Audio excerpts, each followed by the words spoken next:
Welcome everyone, and we are back with our next panel discussion with the theme of building the merchant story. So, let me first invite our moderator for the session, Mr. Nalin Bansal. He is the head RuPay and NFS from National Payments Corporation of India. And for the panel, first we have Mr. Ashneer Grover. He is the co-founder and CEO from Bharat Pay. Our next speaker is Mr. Sanjeev Kumar. He is the CTO from Pine Labs. And next we have Mr. Kumar Rajagopalan. He is the CEO from Retailers Association of India. And finally, we have Mr. Gaurav Hinduja. He is the co-founder and MD from Capital Flow. Over to you, Mr. Bansal. Thank you, Shivani. Thank you so much. Good afternoon, everyone. I think and welcome to my esteemed panelists. I think I'm really excited, to be part of this discussion today. In all my experience on the payment side, I think I've very seldomly we come across discussions around merchants. I think as I go through the GFF and all the sessions that I've attended, I think it's coming out very clearly that the merchant part of the story is still the missing block as far as payments is concerned. And I'm happy to bring this discussion today, and hope we can stir some thoughts and try and solve this problem to some extent. I think broadly what I believe that this is an ongoing target, right? Looking at the base that we have, and then that's what makes it challenging. So in terms of what we've seen at NPCI, there are broadly two categories of merchant segment. One is the semi-organized and organized, which could be roughly about 10 to 15 million in number, out of which about 5 million are already digitized, and a good 10 million is left to go. And then the next set of 40, 50 million SMEs and micro SMEs and so on and so forth, which possibly are digitized. Ashneer and some of these organizations have done a great job there. But what's the next way for them? So I think we'll keep it in these two segments. Sanjeev, I would like to go with you first. You guys have been at the forefront of sort of stirring this in terms of the merchant payments. In terms of technology, you've defined the space. In many accounts, whether it's Android POS, soft POS, QR payments, contactless QR payments. I know we're working around that. In fact, your recent acquisition of Faaway, the loyalty platform that you brought in last year. So how do you see the technology space emerging? I know there are a lot of options for merchants today, but what do you think is seeming to be more consumer friendly? And let me put it this way: is more merchant friendly? Thanks, Nalin. For us, starting from the POS and then bringing the Android POS offline, and a large number of that is being seen in the field. Suddenly, the progress on the terminal side, the capability of the terminal has gone by leaps and bounds. You have the entire app ecosystem coming. You have the entire, be it billing or be it inventory, be it taxation, all those things coming, and all of a sudden you have the bigger screen. You can really, if you want to do something around QR, I was reading paper study, and which came around that the QR needs to be more secure. There is a work going on in parallel.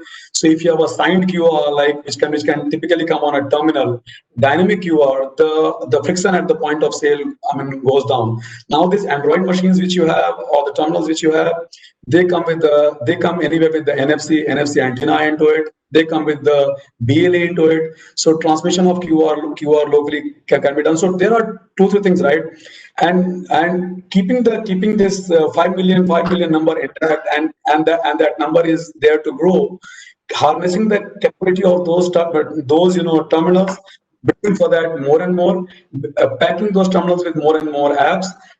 Secondly, bringing this concept of dynamic QR, or the QR in fact could be separate also if it is an unified QR, because now you have the BQR 4.0, which I was reading the paper study that from BQR 3.0 and onwards, UPI plus normal cards acceptance can start, right? So this BQR 4.0 is a very welcome move, and with that coming, you will not have to worry about any possible modes of acceptance, and that simplifies the payment like anything, right? It's infra-light.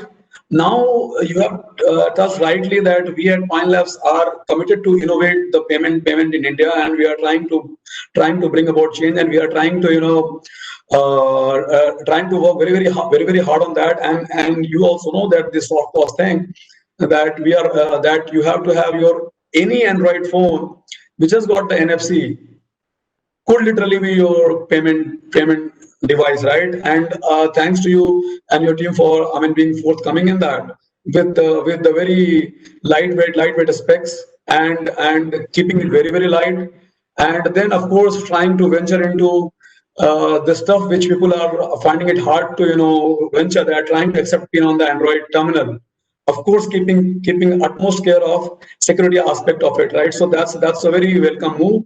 And so far as Pine Labs is there, I think we should very soon have something around the soft POS, contactless payment being accepted, and that will be a reality.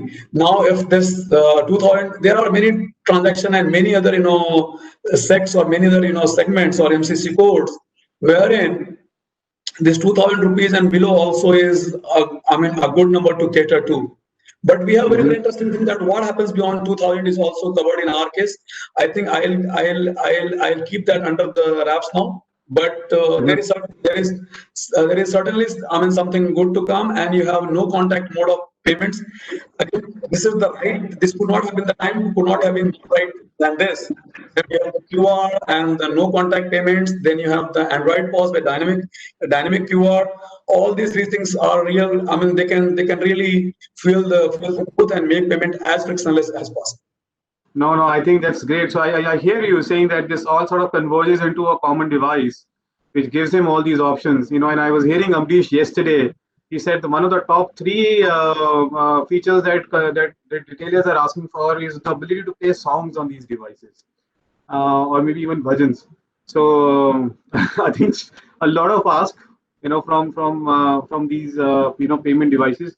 I have some more questions around what Mr. Vasudevan picked up yesterday on geotagging, on voice-based payments and new idea. I'll come to that, but before that, I want to move to Ashneer.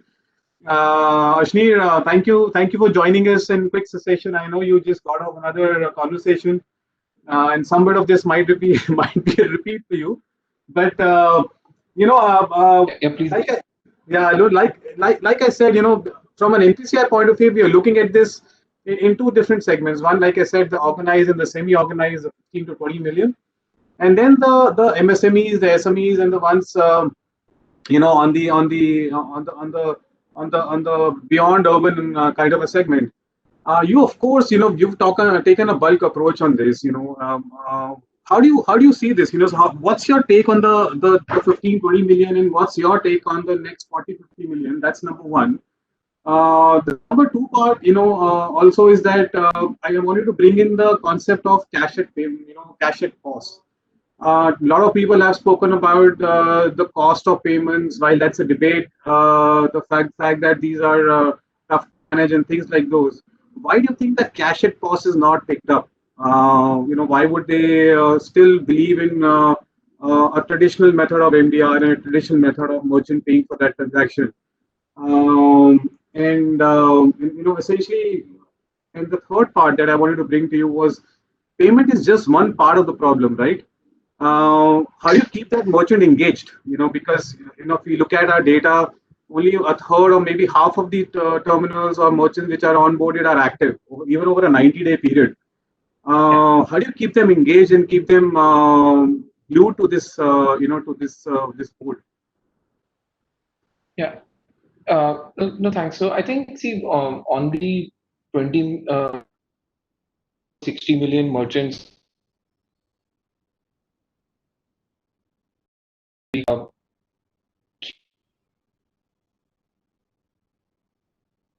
of paper and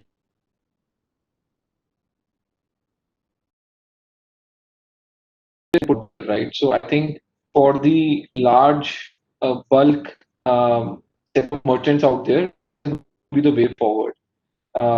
At the same time, I also believe that on Visa, MasterCard, acceptance, the cost of machines is also coming down significantly, right? While the QR will be the dominant because they are technically worth a piece of paper, even Visa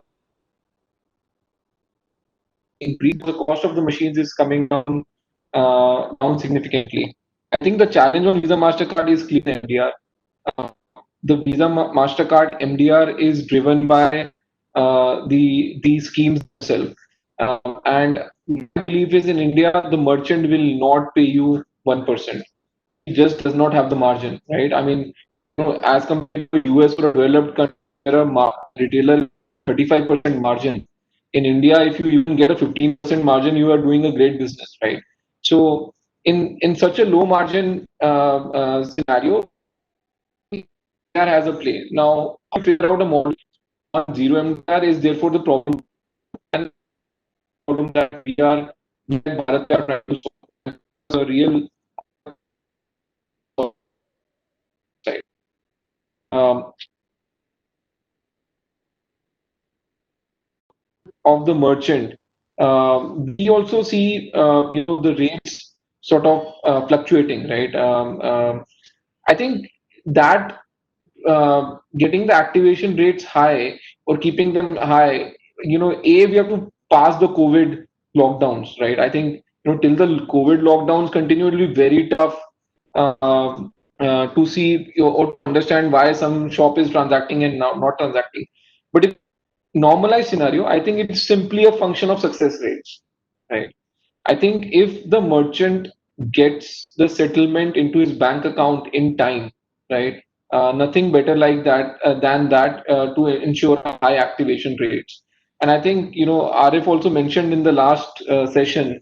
I think the real unglamorous problem to solve is the scaling up problem, saying 99.9% success rate is not good enough because if you're talking about a billion transactions a day, you're still going to end up millions of unhappy customer on the other side. So I think that is the unglamorous answer to it, that we just have to solve success rates and be at it.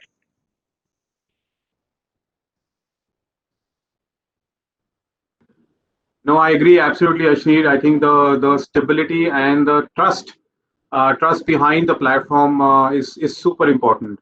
And while we're looking at solving so many challenges for him, whether it's on credit side or it's on merchant application side, the core of it has to be really strong.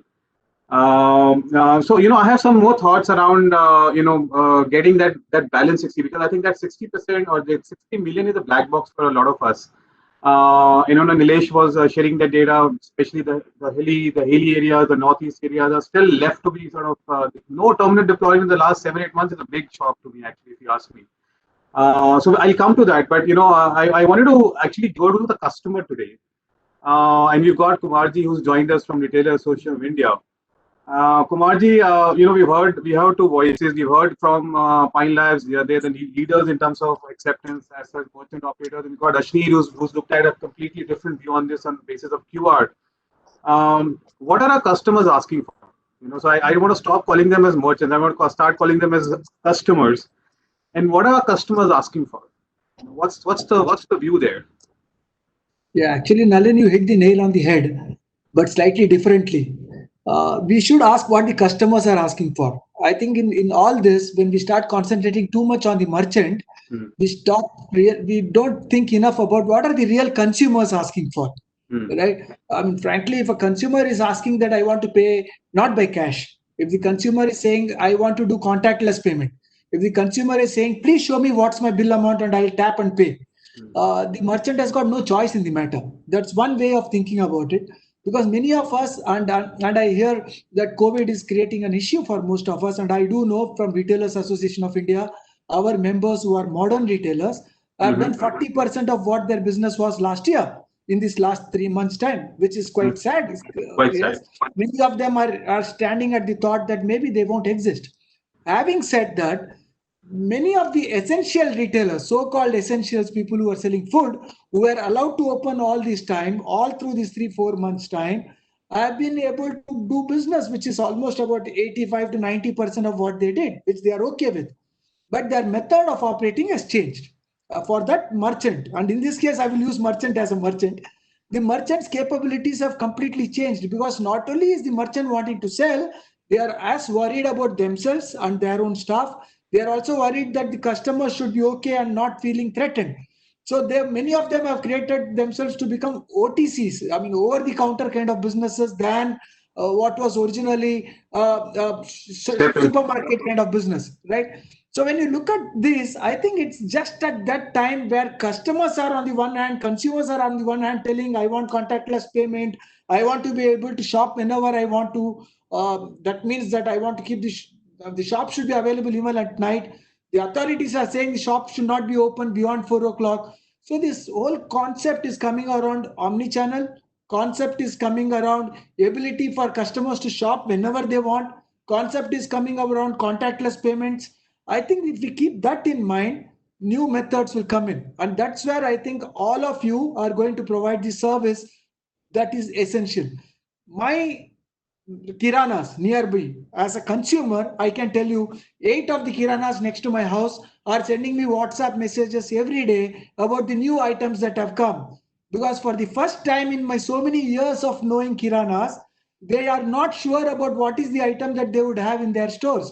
So they have to tell me that today so and so item is come. Only then I'm able to go and shop. Now I'm sure that's the same for everybody. I'm not the only bloke who must be getting this WhatsApp, right?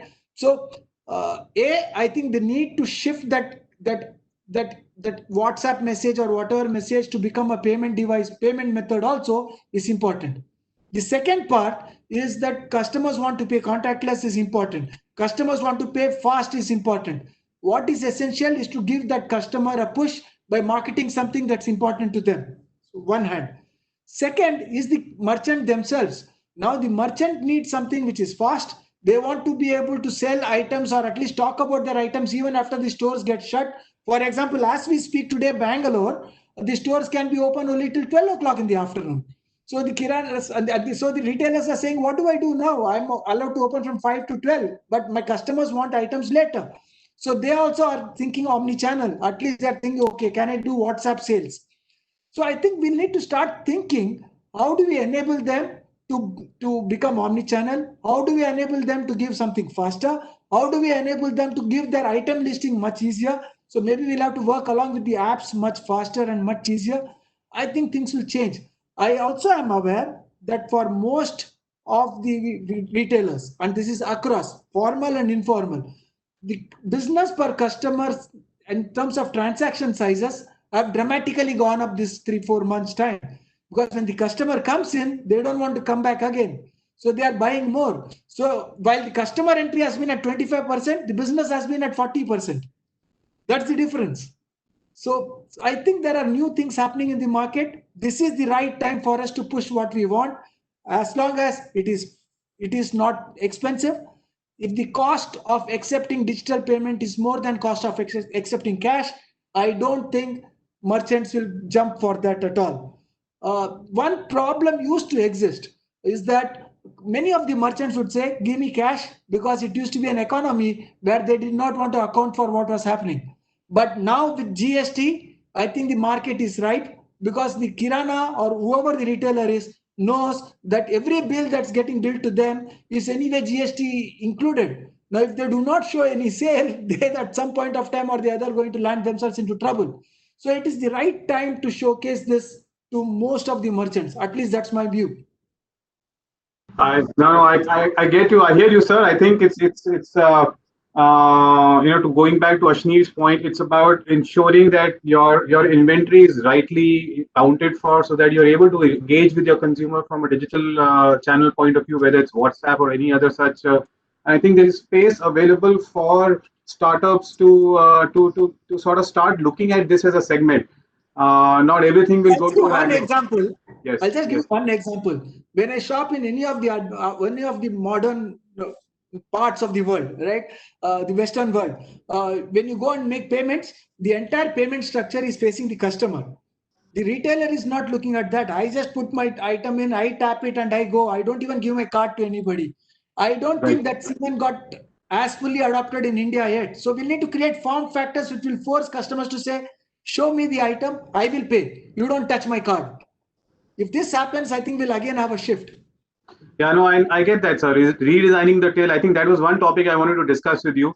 Yeah. In fact, I have some more things, on creating a know your merchant, on thoughts on whether we are creating too many solutions for the merchants and for little problems. Somebody was mentioning in the event yesterday that you're having too many solutions, but very lesser of problems. So it is too many problems, too many out there. But I'll come back to that, sir. I really want to quickly get down to speaking to Gaurav. Gaurav, thank you for joining us. Yeah, it's clear. It is clear. Like Kumarji's explained, it is not so much about cost of payment today, or so much about having the choice of payment, like Sanjeev was explaining. It is more about creating that additional value around payment. So, somebody was mentioning about follow the transaction. So as long as you are following the transaction, you are able to engage the merchant in more ways than one. Ashni spoke about being able to help him create an inventory channel. I know your organization, you guys are as a team, you're working towards extensively offering them credits and credit related solutions. But then there's an opposite view to it. Somebody believes that credit is the opposite of business. In business, you are selling to the consumer. In credit, the consumer is selling to you because because you're giving him credit. So how and then of course, Nandan spoke about the OCEN yesterday, the launch of that platform. Mr. Khan spoke about the champions, platform where all the MSMEs and MSMEs are going to come together and go from SME to becoming a champion. So, and I know Ashni spoke about collection in the last. So how this is all tying in as an additional service to the consumer, to the merchant, and what do you think are the next key things to watch out in this space? Yeah, no, thanks, Nalin. This is, I think my view is obviously from a credit provider view as opposed to what Ashneer and Sanjeev kind of see on a regular basis, what Mr. Kumar said. So while obviously a lot of the platform rails for payments have been created by folks like Ashneer, Sanjeev, you and everyone else in the country, I think our view is how do you kind of leverage it, like you said, from a value-added service and provide a credit layer on top of that, right? So what we do is we provide loans to both online merchants as well as to kind of offline merchants, right? And funnily enough, in the lockdown, we've actually seen demand and repayment rates from online merchants actually even almost reach kind of pre-COVID levels, if not slightly higher as well. Because obviously there's a tendency from kind of customers to go to online platforms, whether it's an Amazon or wherever else that is, to go and purchase, right? So there is a benefit, I would say, in some sense, of merchants who are selling online to kind of capture this moment in time advantage. And now, yes, these are merchants who are obviously more organized and more organized, but we are seeing a very interesting kind of phenomena there. So we've got a layered product that kind of allows a merchant to take a loan based on his volumes of online sales. Now, we also have a similar product for offline sales, for offline merchants, where obviously we all have agreed over the last few months, offline merchants have suffered due to a drop in business.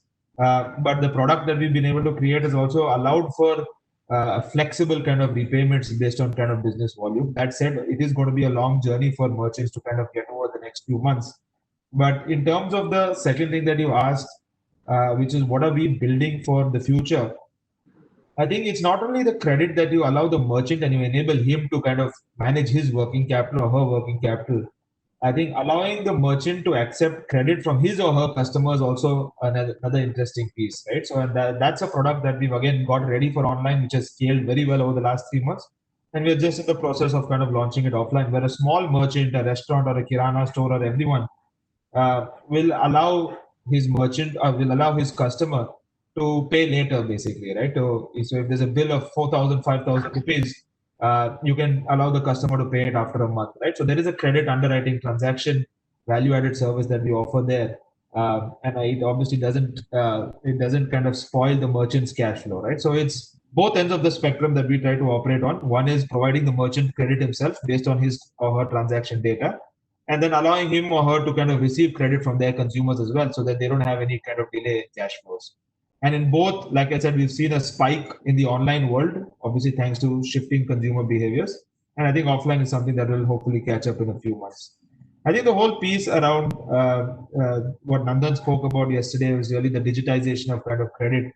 As a fintech lender and one of the earlier ones, I think this is what we've been trying to do for the last 5-6 years, and it's great to see that similar to what UPI has done in payments, we are trying to do it at a credit level.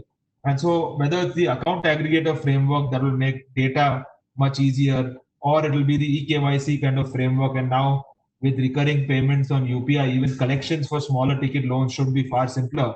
So I think putting together of the stack will allow banks to kind of lend to this segment far easier at a lower kind of OPEX cost. Obviously, banks have been very conservative over the last few months, but I do definitely see this as a big step. While it may come as some amount of competition to us as well, but it's definitely an opening of the credit system. And we operate a marketplace where we'd love to see how we can get some of those banks on our back end as well to kind of lend to these merchants.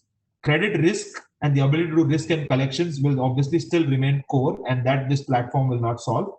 But what the platform will solve is really reach, and really how do you digitize the entire process. No, I get that. I think great thought here, actually, Gaurav, because you essentially are saying that rather than taking credit for himself, if he can shift that credit need back to his consumer, because that's eventually why he needs that credit for, right? He's needing it for his customers, and if he's able to provide it to them, then that solves the problem for him. I think what I hear from the group, of course, Sanjeev spoke about simplifying the payments, getting it more QR and contactless. Kumarji also spoke about it. Ashni, you spoke about the success rate and the stability of the platform, giving that trust and the confidence to the consumer and to the merchant that I will get my payments, which is why I think in UPI we decided to do settlement 4 times a day. In RuPay we do it twice a day, and I'm sure all of us will, more and more schemes will follow that in terms of faster settlements. Kumarji made a very strong point. Redesigning the merchant environment, all this is fine, but how do you make sure that the consumer is confident enough to make that payment? He's able to see the value what he's paying for. The till is entirely redesigned. I think that's a very, very strong point, Sanjeev. I hope something is happening around that as you guys design it for your consumers. And like Gaurav said, rather than putting the credit onto the merchant, if he can extend this to his customer, I think the story is better solved. I want to come back to you, Sanjeev. So while these remain problems for us to be solved, there is also some other ask. So the regulator has the ask of being able to do geotagging of these transactions. There is also, Mr. Vasudevan also spoke about the recent UIDAI initiative of doing face authentication, and then there was also a lot of talk about voice-based authentication. So how do you think these additional technologies are going to impact? Are these something that merchants are looking forward to, or consumers are looking forward to, and something that we should engage beyond what we've already created for the ecosystem? So what I think the first point, at Pineless we did it around 2 years back. So what happens is, though the banking switch doesn't have the feature of tagging, geotagging, but what happens is Pineless Android terminal had the location services, and there was an ask from one of the companies which delivers LPG cylinder, that I want to ensure that the cylinder LPG cylinder delivery and the payment has happened at the same place, right?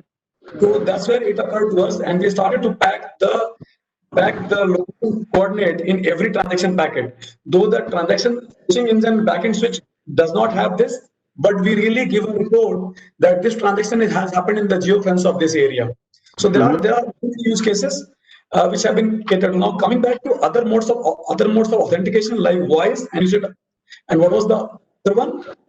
UIDAI, the UIDAI face authentication. So they have now download an XML, and then that can be face matched, and you can use that. Yeah, actually biometric based details, be it finger, be it face, be it voice, all these details have been tried, and of course there could be a good a supplement along with the pin. There is no reason why it should not happen, because the moment you have these good kind of devices which are which are pretty, I mean, powerful, and these devices are not cluttered with many apps.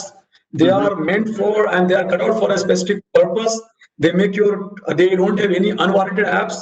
They are meant for 4 or 5 apps, which really make the ecosystem very strong. Why not? I mean, suddenly the power of Android terminals is very high. You can do NPS, you can do your, I mean, using PIN, authenticate using tap in. So the power which it unbundles is very high. So I mean, I don't see authentication by any other means, be it biometric one, like I mean APS, right? Or be it voice based, face based, or the eye based, basically, right? So all this look possible. The only problem I see is that the authentication system at the back has to mature in parallel.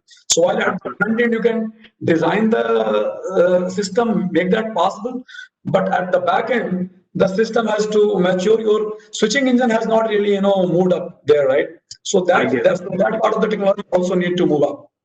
No, I get it, Sanjeev. I think this is great. I think as we move into Android POS devices and these OS systems, I think then possibilities are limitless.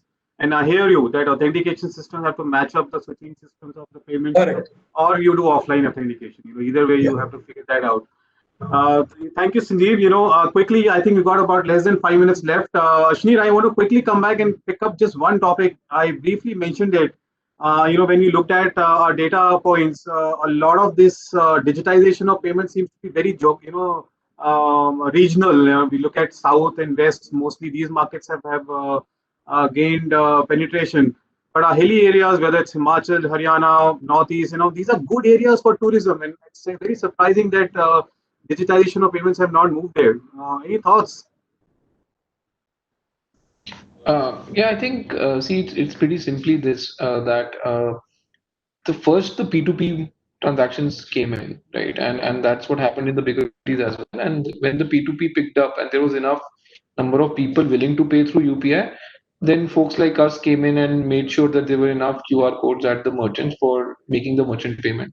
I think it's exactly the same thing following. I think the fact that there has been a lot of reverse migration back to the home states from the metros would mean a lot of P2P transactions have also moved, or a lot of P2P adoption would have also happened in the smaller towns and tier 2, tier 3 towns now. So I think the next phase of expansion of UPI QRs will happen in the tier 2 and tier 3, and it's a simple following where the customer is, right? So I think now post COVID, you would see a larger adoption of UPI across the country, more distributed, and therefore even the QRs would be more distributed. Okay, great. Sorry, so I know we've got just maybe another minute more. Kumarji, I'm going to come back to the favorite topic we've discussed multiple times. The know your customer. Something to help create a better credit model, help create a better merchant ecosystem. What's your ask here, and how can we help as a payment industry? Yeah, actually, it's a slightly selfish need which got brought up into a larger need, because it's not just our AI, it's all of us, right? When I talk to the ministry at DPIIT, they want every single merchant to be recognized, because obviously there are schemes to try and create an insurance scheme around merchants.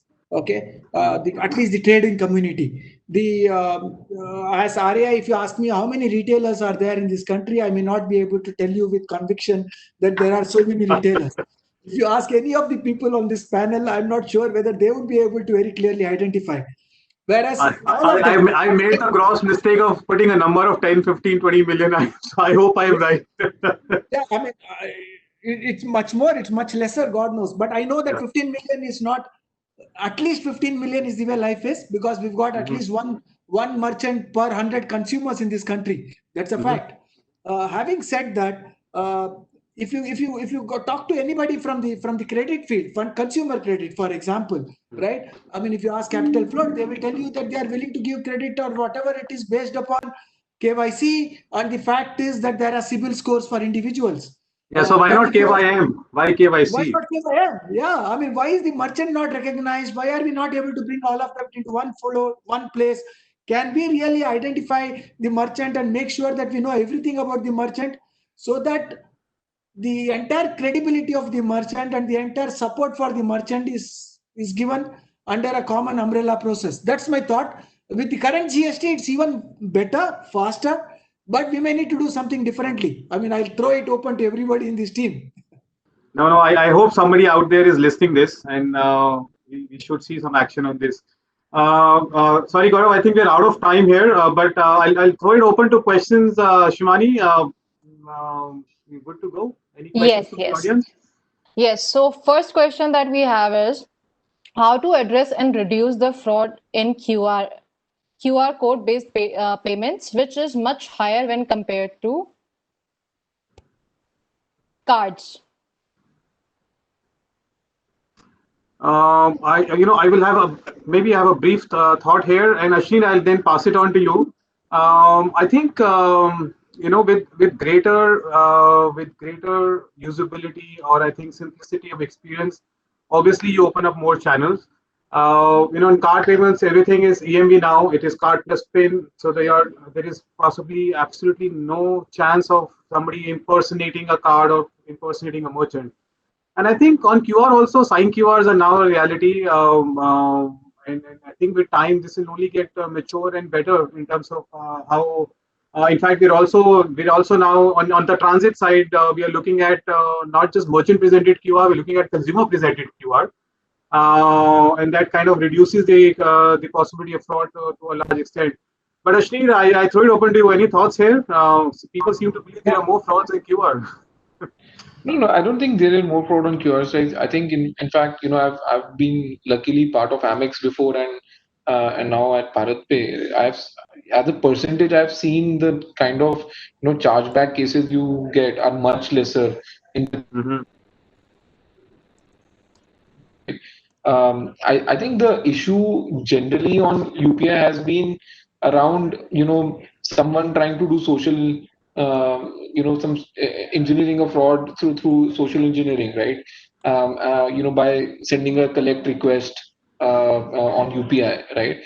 And I think those things, we are working very closely with NPCI to figure out what the best thresholds and mechanisms are.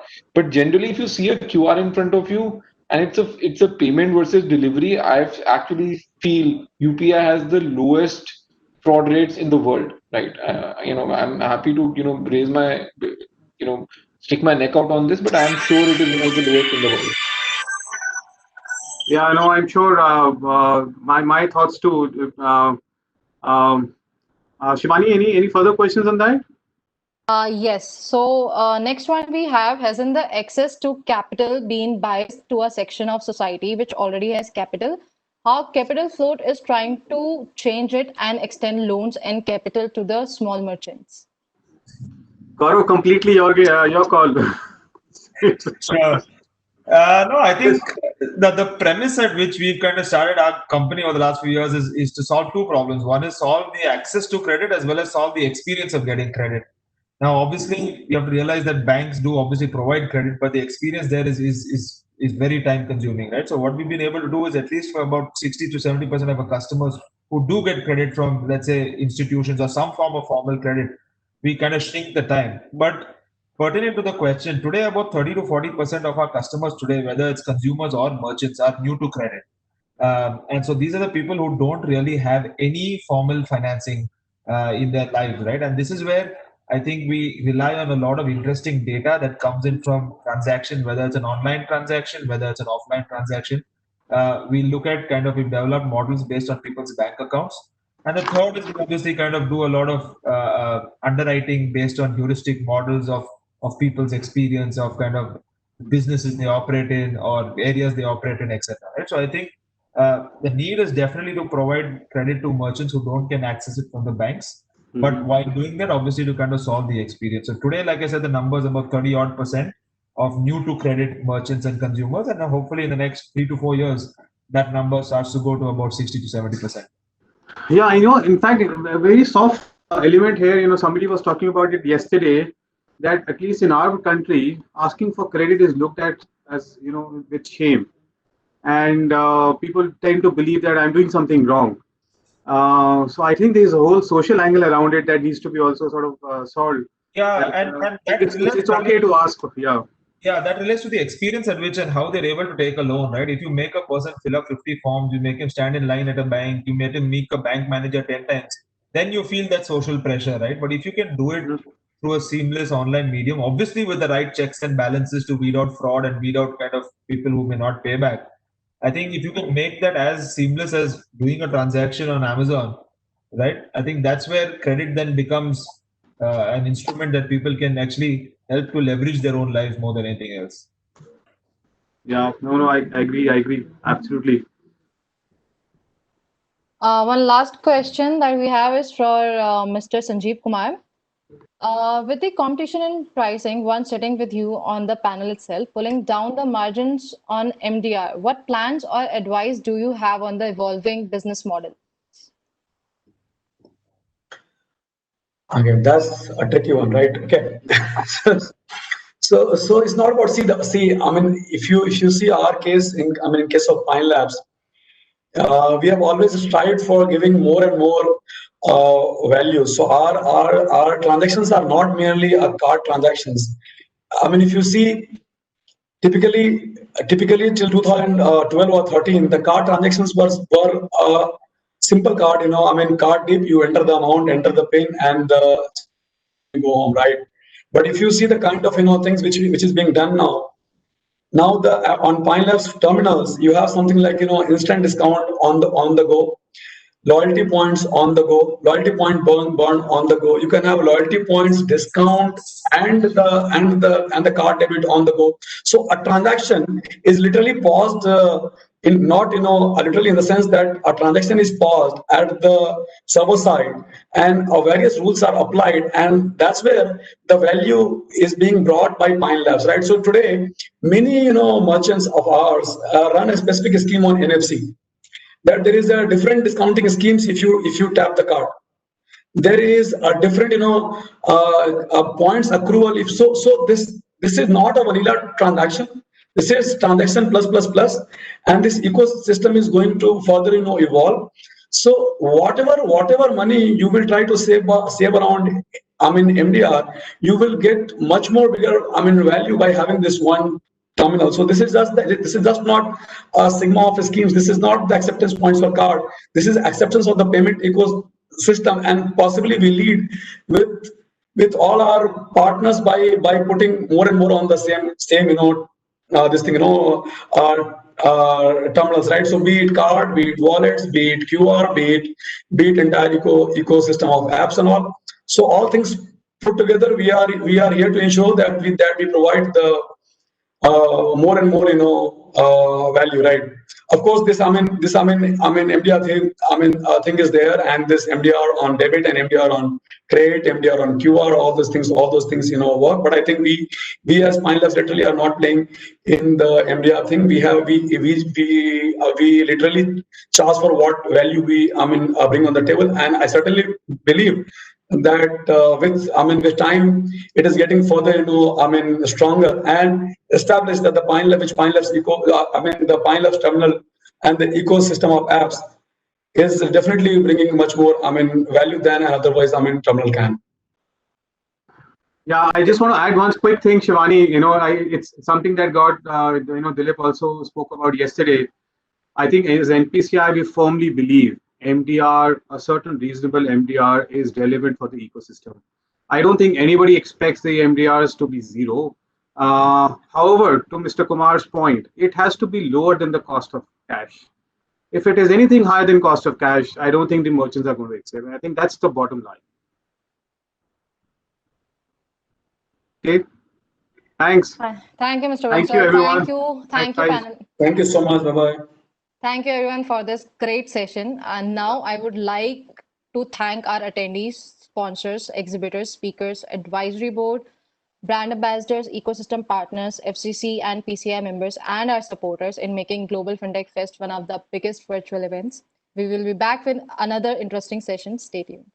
Thank you, everyone. Thank you. Yeah.